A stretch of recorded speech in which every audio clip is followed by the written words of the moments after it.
Hello, this is Nina Koo, and on this week's A Sensitive Voice, I wanted to talk to you a little bit about the old adage of how our thoughts shape our reality.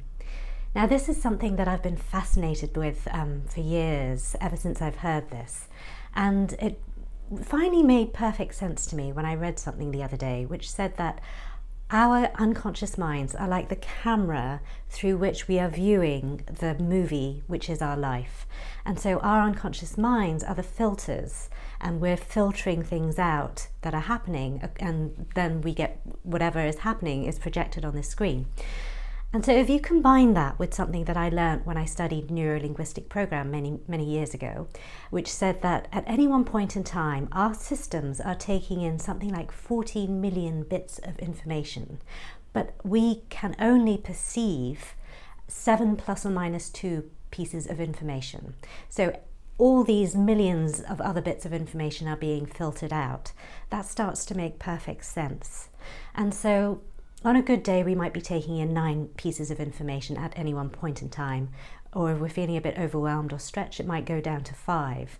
And that makes sense to me, because if you then think all these, our unconscious mind, so depending on what we're believing, what our beliefs are, what we're saying to ourselves, how we're feeling, what we're actually focusing on, that is the lens through which we are filtering out all these other millions of bits of information.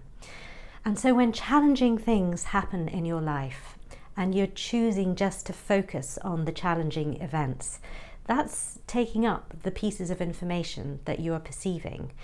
So I would say that if there's things going on in your life at the moment which are challenging, yes, acknowledge them. Yes, they're happening. It's not ignore them.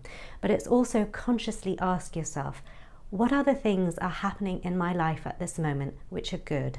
And just look at the positive things as well, because it's very easy to develop tunnel vision, and then we go into this whole thought spiral of doom where, one bad thing happens and then all you can see is all the other bad things that are happening at that time. So challenging at times, especially when there's really tricky things happening in your life, but those are the times you really need to stop and think, okay, that's happening. What else is happening? It could be the sun is still shining. I woke up this morning. I have food on the table. I have a roof over my head. It could be simple things like that. Or it could be, all this horrible stuff is happening, but I got a promotion at work. So just consciously ask yourself, what good things are happening in my life at this moment whenever you're feeling challenged? And try and change the camera lens through which you're viewing your life. And then that way, once you start focusing on the positive things more, hopefully that will start to transform your life. So actually your life is filled with good things. That was Nina Koo on this week's The Sensitive Voice, helping the world see sensitive in a positive light. I'll see you in the next video.